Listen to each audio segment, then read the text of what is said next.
I'm Jim Hansen. I represent the neighborhoods in South and East Boise on the ACHD. I've done this for 2 terms, and I'm going to offer myself for 1 more term. I love the neighborhoods. There's 13 different neighborhoods and a lot of really good business areas throughout Southeast Boise.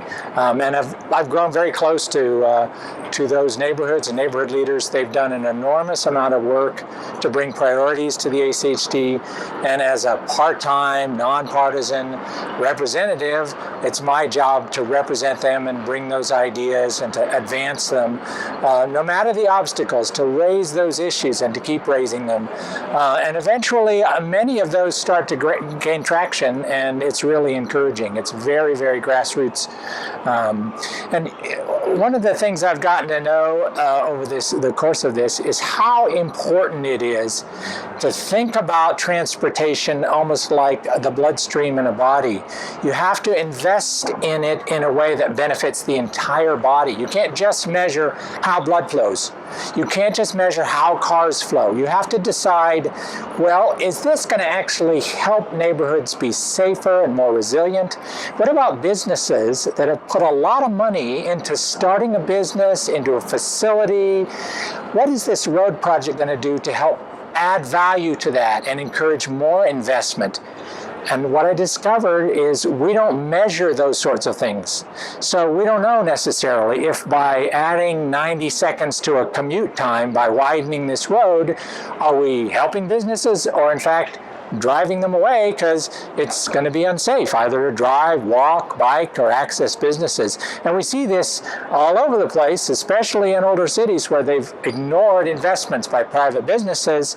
They build transportation infrastructure and people go away. And so the owners are left holding empty buildings, neighborhoods are left undervalued, and they decline in value. So we have to look at it holistically. Just because we're a separate district, a special purpose district, doesn't mean we can't use those measurements to prioritize transportation projects. And that's sort of the heart and soul of what I try and advance part-time at the ACHD. I'm running for ACHD because I want to bring a balanced and fresh perspective to the commission. I am a lifelong resident of Southeast Boise, so I want to give back to my hometown. I've lived here my whole life other than college. I also have 15 years of experience in transportation. In some of the news articles, they've referred to me as a political newcomer, but I feel like that's not true because I've been involved in the arena of politics. I worked for Idaho Public Television for 3 sessions at the legislature before I jumped into public involvement, and then I did that for about a little bit over a decade. And I worked at the Highway District for a little bit over a year, and then I also worked on some very big communication outreach plans for the most major transportation projects in our valley, including the Broadway Bridge, the I-84 construction, the Cole Fairview, and also the Main Street Station, which is where we're standing right now, just to name a few. Okay, thank you very much for the opportunity to speak with you. I'm Rebecca Arnold. I am the incumbent in ACHD District 2, and I'm running for re-election. I would like to continue making the improvements that we've made to our transportation system and continue to work with our agency partners to deal with issues like growth, which is obviously the big issue that we're all dealing with. Hi everyone, my name is Alexis Pickering. I'm a candidate running for the Ada County Highway District here in District 2. It's an honor to be here and tell you a little bit about myself. I'm actually from Koosky, Idaho, and made my way to Boise to go to school at Boise State University. I graduated. I'm proud to say that I'm a graduate not only with my bachelor's, but my master's in health policy. And I found my passion working in public health, and that's where I got my first taste and passion in understanding how transportation impacts our quality of life. And I've got a great track record of working with communities inside and outside of Ada County to really understand how transportation impacts our air quality, getting physically active, and how important safe routes to school and working collaboratively with our cities and counties are if we want to grow responsibly and sustainably. So I'm running against a 16-year incumbent, trying to bring a fresh face and a collaborative mindset to ACHD, and I'm honored to earn your support. I'm Dave McKinney. I'm a civil engineer and also an attorney. I worked for a number of years after college for a civil engineering firm here in the Treasure Valley, designing highways and bridges and other types of civil engineering projects. Earned my professional engineer's license in 1995. After doing that for a number of years, including a number of ACHD projects and ITD projects, then I went to law school, and I've been a patent attorney since 1998 and still do that, run my own practice. Since 2018, I've been a member of the Meridian Transportation Commission, where we interface on a regular basis with ACHD on highway and transportation issues. I've also been a planning and zoning commissioner. I did that for about 6 years in the city of West Jordan, Utah. So I have kind of a view of transportation from the engineering and analysis side, from the construction side, from the land planning side, from the transportation planning side. I think I've got a view that comes in from many sides, as well as the legal side. I understand how state and local government law work together and where ACHD fits into that. So I think I have a good background for transportation planning and all of the kinds of issues that confront ACHD as they try to manage the highway system and the transportation infrastructure of Ada County. So I'm Emilie Jackson-Edney. I grew up in Boise, Boise's North End. So I went to the Boise school system, graduated from Boise High School, attended Boise State University with course study in engineering and construction management. I was in an Idaho Army National Guard for 6 years, honorably discharged with the rank of E5, and that was during the Vietnam era. I grew up in a fundamental Christian church, and during the mid-'80s I was actually a deacon in that church too. I worked for Ada County Highway District for 37 years, 16 years in civil engineering design, and then I ended up running that division. And then I worked 21 years as a supervisor in the construction division, handling all of ACHD's construction management, contract administration, permits, inspection on subdivisions, and had a certified materials laboratory too. So half of my life has been spent in the transportation infrastructure, trying to better that. So I know budgets, and I know how to get around, and transportation systems has really been my life.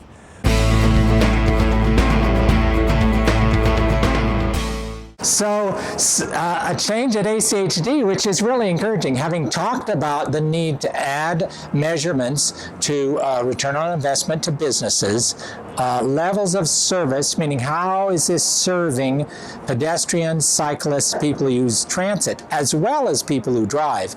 You have to measure things. There's an old adage, if you want to find out what a company or an agency values, just look at what it measures. And so what I'm seeing, and what I really want to see advance, is to pull in those measurement tools to be even smarter about how we set priorities. So it's a technical process. Another change I'd like to see is the way in which we use our impact fee to enhance investments people have already made and allow growth to help pay for that. So growth has an impact on lots of different things, and all forms of transportation are impacted by growth, and that's what I'd like to see advance. I push for that in the ordinance change. You need to change both the ordinance and the statute, and just sort of the thinking about what is transportation. It's not about moving vehicles, it's about moving people and allowing people to make choices about how they move around. One more change I'd like to see, and that's incorporating into all projects and a preliminary evaluation right at the get-go. Is this street an area where we experience speeding? All you need to do is ask the neighbors. And if so, let's incorporate into this project something to help design it to be consistent with the speed limit. Unfortunately, we tend to silo and set up different projects. Oh, this is a bike lane project. This is a pavement rehab project. This is a pedestrian ramp project. Well, if we're going to rip up the road, why don't we find out if, in fact, this will actually help reduce speed to the speed limit. And when you do, people come out, they use the streets more, they walk around, businesses feel safer. And so getting those evaluations in the beginning of a project, even if it's like a utility project, it's not an ACHD project, it's a utility. They're going to come in and rip up the road. We know that happens. Well, if we know this is going to be a road that we ought to have some traffic calming on, let's incorporate some resources to make it so that, and there's nothing more frustrating than having had your road all ripped up during the summer, and then the next year, another project comes in and rips it up again. I think we can do it better. Well, as I mentioned before, I want to bring a fresh and balanced approach, and right now it seems that the commission and there's extreme perspectives where it's either all bicyclists, no cars, or all road widening, and there's also some personality conflicts. I think that there's been a lot of 4-1 votes where District 1 has not been represented because District 1, the commissioner representing District 1 has been representing his own interests rather than the interests of the district. And so he hasn't been effective in working with his commissioners. And I have a reputation for being able to build bridges and build consensus, especially with people who have diverse perspectives. I've done that as a public involvement coordinator, and I have done it as a community engagement manager, and so I can do it as a commissioner. And I really want to bring the commission together because we're growing fast, and we can't have these divisive arguments within the commission. Otherwise, we're not going to be able to make a difference and help our valley grow smartly. I think we always can improve, and we always strive to include our agency partners and our business partners in all the planning that we do. We have greatly improved our public involvement system so that we get public input early and often during the planning process. We also have citizens advisory groups that look at our plans and provide advice to us. We also have a business group, the commercial developers group, to provide input on a regular basis to the district on not just projects, but customer service and how well we're operating and what we can do better. So I think we need to continue improving that system constantly. So I have 3 main priorities, and my first one is there is no coordinated growth plan with the cities and the county and ACHD. There was rumblings about the coordinated plan for good growth, and then COVID hit, and really we're facing unprecedented growth, and that's likely going to continue even post-COVID. So we really have to come together as an entire county to say what are our priorities and how can we work together to realize those shared values. Otherwise, we're just going to become like everywhere else.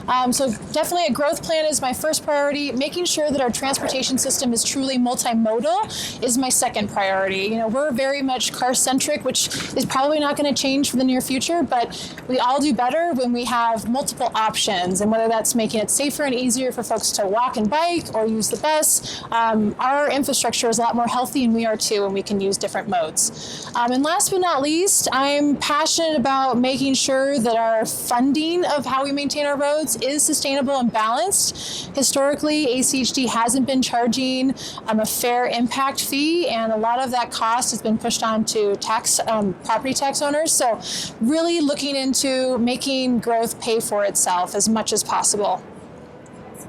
The most important thing that needs to change at ACHD is they need more money. Ada County's been growing so fast for so many years, and the infrastructure has not kept up. ACHD has never had the budget it has needed to keep up with the growth in the county. That's the most important thing that we need to address. And to do that, when we have the budget, the most important needs to address are the roadway infrastructure in the county. We still have hundreds of miles of 2-lane farm-to-market roads that were adequate when they were built in the 1920s, but aren't adequate today. And you can see that all over the county. There's congestion, there's delay, there's all of those sorts of troubles that need to be addressed, and the county, ACHD, is working to address them, but the speed with which they can address them is slow simply because the resources are not there. And so I'm happy to push that forward, and that's my number one goal, is to keep expanding and improving our highway infrastructure in the county. I don't know that I want to change a lot. There is a culture of excellence at ACHD. There was when I was there. For the last year, I've been attending all of the ACHD meetings, the commission meetings, the advisory committee meetings, making myself known, being visible, the pre-construction meetings, the special meetings. I've attended all of those. So my view of Highway District is they do a really good job with what they've got to work with, and they are professionals. I want to carry that excellence to the future, for a better future, wherever I can.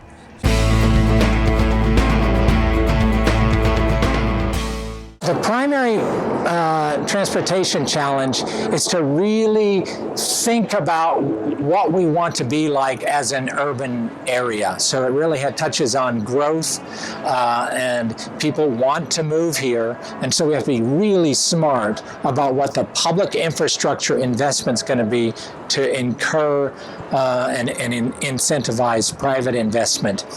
The risk is that in our enthusiasm to draw in and say, oh, come to this community, we don't measure that and we don't evaluate we get the most bang for our public buck, is that we end up creating a whole lot of assets that we can't afford to maintain. And we're heading in that direction. Since I was on the commission, started in just 2 terms ago, 2013, 10% more center lane miles of roads have been added to our system. Well, our budget hasn't been increased that much. We have incurred that maintenance obligation. Now, these are new roads, so we won't feel it for now. Where's the area we're going to start to feel it? In the areas where there are older roads that really do need some rehab. So those are the biggest challenges. Absolutely, the primary transportation challenge is congestion. We are facing severe problems. We're about to face severe problems with congestion. You know, so I went to college in Los Angeles, and I moved back to Boise because I wanted to have less traffic. I used to have to commute about about almost an hour each way. That eats up an hour of your day. And so over on I-84, that's become the case for some people that live out east. And our recent interstate improvements have done some to help, but we're also seeing more congestion on local roads. And so we need to start moving traffic more smartly. We're becoming a big city, and I think we need to start partnering with the Idaho Transportation Department. ACHD needs to partner with the Idaho Transportation Department to think about maybe building a beltway around the town, or maybe looking at a southern bypass. They have studied as doing a southern bypass over south of I-84 so that we can move traffic smarter, start moving it up and around, so then we can really prioritize our local roads for bicyclists and pedestrians. There are a couple that immediately come to mind. One is trying to grapple with growth and make sure that we can accommodate the growth, because it's not going to go away. I don't see it slowing down anytime soon in the Treasure Valley. So that means we have to cooperatively and collaboratively plan with our land use agency partners to make sure that we're in sync, that we know where the development is going to happen, and we can change our transportation plans as we need to accommodate that, just to make sure that people can move across the valley and get to work, get home, get to recreation areas safely and efficiently. The other challenge is funding, always, and we've had some success working with the legislature to improve funding for transportation, not just for the local system, but also for the state system, because improvements to the state highways, Chinden, for example, being widened west of Eagle Road, will take some pressure off of the local system and hopefully save the local taxpayers some money. So we've had some success with the legislature on increasing funding. There are some additional things that I would like for us to take a look at with regard to funding. The state put together a task force a few years ago, and they identified a whole host of potential sources of revenue. And I'd like to see the legislature revisit that and perhaps implement some of those. I would probably say just the lack of safe and affordable options for everybody across the county. You know, we've got some pockets in Ada County where it's really easy to walk and bike to school. And then there's places in Meridian where there's sidewalk gaps that have been there for 15 years. So there's a lot of catching up to do that we have to do if we want to even meet the needs of today. And I think really working collaboratively with those communities to say, okay, what are those biggest needs? How can we work together to solve them and make it as easy as possible to increase capacity without widening lanes as much as possible? Yeah, it's congestion and roads that are just inadequate. And that's been a problem that the Commission has been dealing with for a long time, and that will continue. So marshaling the resources and then also using them, sometimes perhaps in creative ways if possible, to address those needs and maybe stretch the dollars a little further if we can. I believe the challenge is safety, of course, and I believe connectivity, not only within subdivisions, but between subdivisions. You know, we start building out into the county and with low density, and but unfortunately the connectivity to the services that people need can only be reached by car because it's not safe enough for bicycles or alternate forms of transportation. So the car trips, of course, increase because of that. So filling the gaps is important. I think if you've ever ridden a bike or walked along some sidewalks and all of a sudden it ends and you're into a weed patch and probably into the goat heads, and that's not a good thing. And if you ride your bike, you're probably in a real nice buffered bike lane, and then it turns into a narrower bike lane, and then it turns into just a real narrow shoulder, and pretty soon, you know, there is no place for you to go safely in your commute. So I'd like to get those offerings to people so they can get out of their cars when they want to, and they can go additional places without getting into their cars.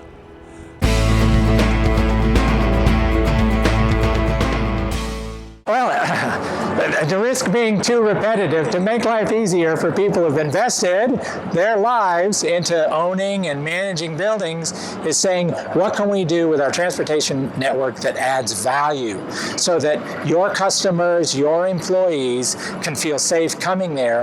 And you've seen it in other parts of the state, the city, the world, where the transportation network is the thing that tips the scale, and then people start investing elsewhere. And that's not good. We need to know how to return an investment to the people. You are the lifeblood. People are owning and managing the built infrastructure, the private built infrastructure in this valley are absolutely critical. And we have to value that and not just sort of look for the next new building out in the desert. We have to really think about how do we enhance value to the infrastructure we currently have.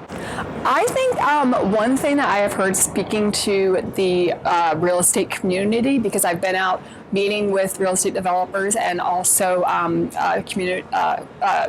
commercial real estate agents, and it's a lot of it has to do with impact fees. I think impact fees need to be fair.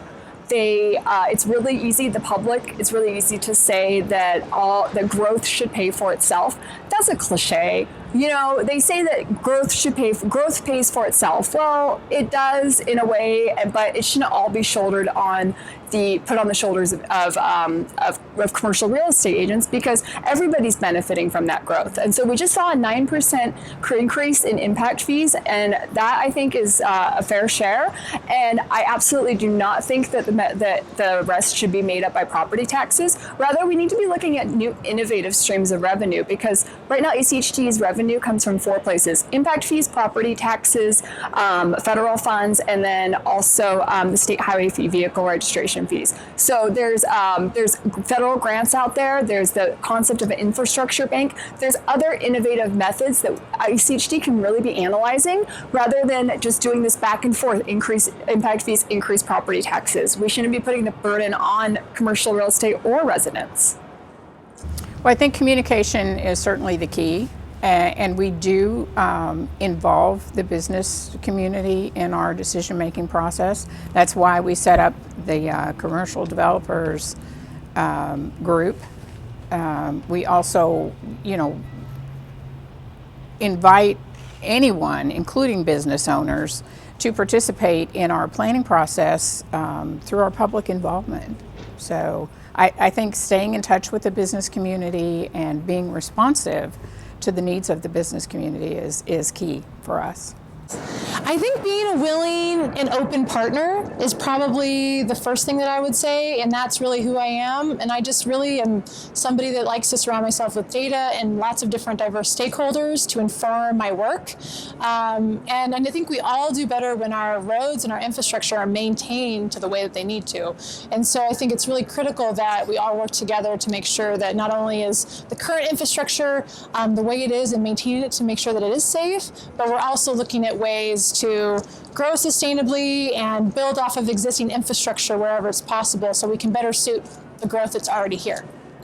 Well, the most important thing, I think, is for stakeholders, developers, citizens, property owners, residential and commercial developers, to get involved and make sure that they're keeping up with what's happening at ACHD. Because if the public has concerns, but ACHD doesn't hear about them, we can't address them. And so keeping those lines of communication open is the most important thing. It's got to happen. It's got to happen in both directions. So ACHD's got to be open to the public and making sure that it spreads out as much information as possible. And then the public has got to get interested in keeping up with what's happening so that we recognize what the needs are. And it's got to be kind of a two-way street of communication, I think. So developers is one thing because they are building. I think it's really important with regards to affordability on homes and other things. Within subdivisions themselves, I think subdivisions, there's a traffic calming that can be done within subdivisions, that can be buffered sidewalks with planting areas, entrances, reduce traffic, any type of traffic calming that could be possible to make it more desirable for people to move into those locations. And then, of course, providing the necessary infrastructure to get to them and get out of their subdivisions.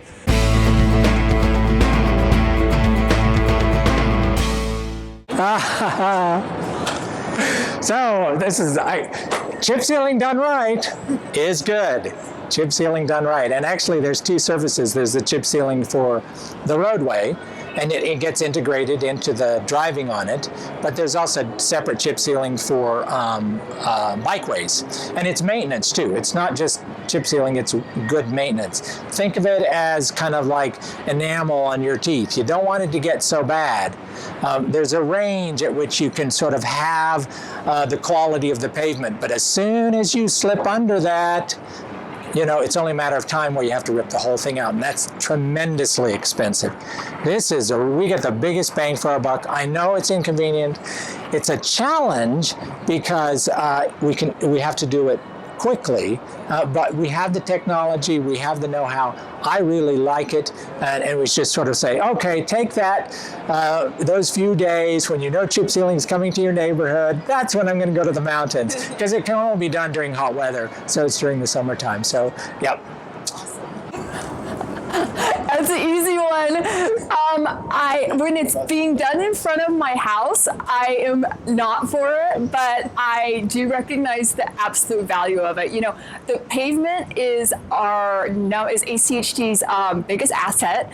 Nearly a lot of the budget goes towards maintenance, and while chip sealing is It's uncomfortable. It's annoying to people, but it is necessary because we have the best pavement condition in almost the entire country. So compared to pavements, I'm not sure the study, but I looked up it. I think our pavement conditions like in the 99.9%. And if you look at cities, I've traveled to multiple cities, and I'm sure as have you. And if you just even look at roads on TV, especially such as in Portland or Seattle or Denver, we're really seeing those roads are starting to fail. And so chip sealing is an investment in our future, and it also makes sure it also prevents us from having to go in and tear up the roads. So it's annoying. It happens once every 6 years, and we don't like it, but it is a benefit, most definitely.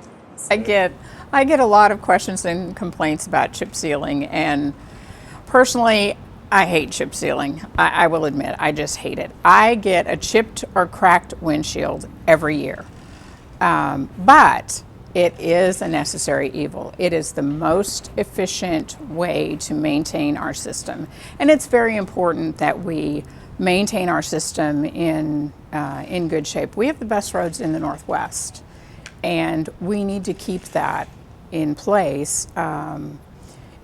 If you scrimp on maintenance in the short term, you end up paying in the long run. So maintenance is important, so you don't end up with expensive rebuild bills later.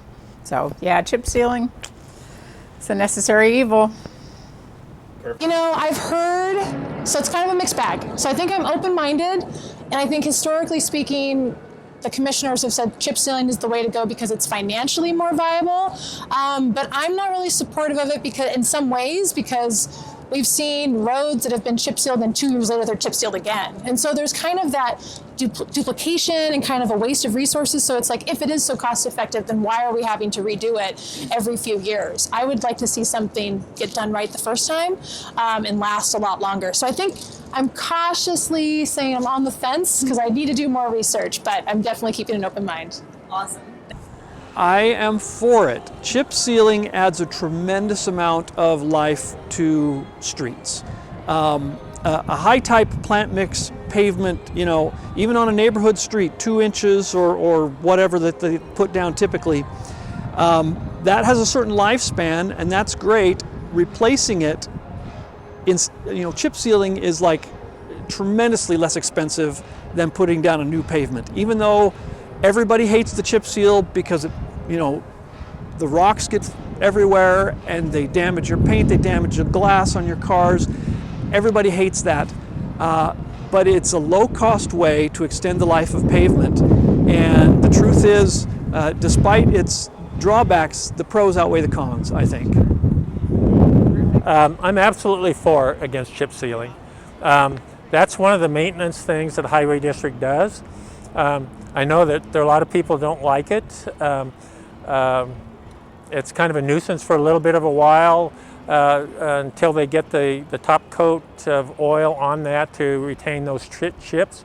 But there's a lot of sweeping. People usually drive too fast on it, so there's a good possibility they could get chips in the windshields and things like that. It's a preventative maintenance that extends the life serviceability of the road. It adds a new wearing surface to the road.